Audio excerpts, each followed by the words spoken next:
Pasko negosyo bang gusto mo? Pwes, try mo na itong chicken barbecue ko. Sobrang lambot at napaka-juicy talaga. Tapos yung kanin, Java rice pa. Parang baboy ang itsura pero manok lang pala.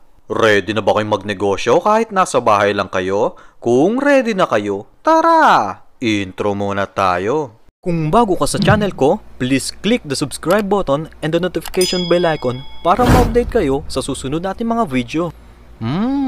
Sarap. Tames. Oh yes. Gagamit tayo ng 280 grams chicken breast. Bigas. 4 na kutsarang ketchup. 2 kutsarang toyo. 4 na kutsarang wash sugar. 1 kutsarang buto ng atswete. 1 kutsaritang paminta. Bawang. At mantika. Gagamitin ko yung aking murang kutsilyo. Sa mga gustong umorder, nasa TikTok ko lang po ito.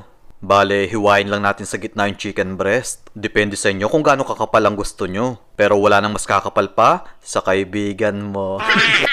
Barbecue cut ang gagawin natin dito. Alam ko, hindi kumakain ng baboy yung iba sa inyo. Kaya ganito na lang ang lutuin nyo ngayong Pasko. At ang kagandahan dito, mura na at pwede pang inegosyo. Marami na naman magtatabaan ngayong Pasko. Panigurado, pagbalik nyo sa trabaho, 3 na yung bilbil nyo. Maglagay tayo ng 6 na kutsarang ketchup sa bowl. 2 kutsarang toyo. 4 na kutsarang wash sugar. Bawang. At 1 kutsaritang paminta.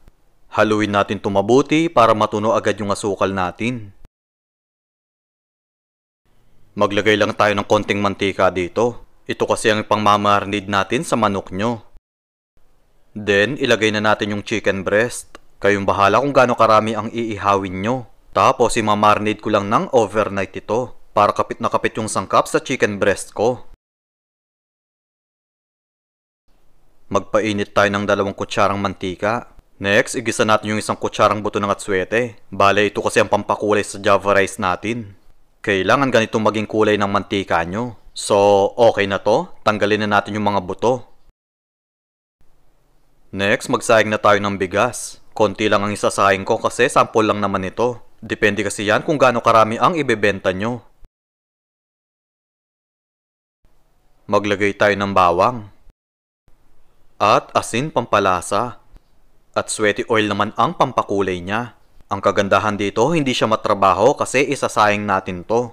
Kaysa naman isangag nyo, mamantika na ito, tapos sa kakahalo, ngawit pa yung kilikili nyo. Heto yung namarinade natin overnight. O diba, pulang-pula, tapos kapit na kapit pa yung lasa. So, tuhugin na natin to gamit ang barbecue stick. Grabe, ang lambot talaga, tapos parang baboy ang itsura. Lagyan natin ng mantika yung pinagbabaran dahil ito yung pampapahid natin sa chicken barbecue. Pinahiran ko lang ng mantika yung ating electric grill. Then, lutuin na natin yung mga ito. Grabe, amoy pa lang nakakagutom na. Kaya perfect itong ipang negosyo ngayong Pasko. Bukod sa masarap na, tapos yung manok kasi ay mas mura. Sino bang mag-aakala na manok itong iniihaw ko? Kasi kapag kinain mo, lasang pork barbecue pa din ito. So, okay na to? Guys, luto na din yung ating kanin. Bale, hahaluin natin para magpantay ang kulay nito. Ang lakas talaga maka-attract kapag Java rice ang kanin nyo. So, ilagay na natin to sa styro. Then, 2 barbecue ang ilalagay ko. Heto ng ating chicken barbecue. Try nyo na din itong ipang negosyo ngayong Pasko. Kayong bahala kung magkano nyo ibebenta ito. Kasi depende yan kung magkano ang nagasto sa ingredients nyo. Maraming salamat po sa inyong panonood. Ingat po kayo palagi and God bless. Bye-bye. Bye-bye.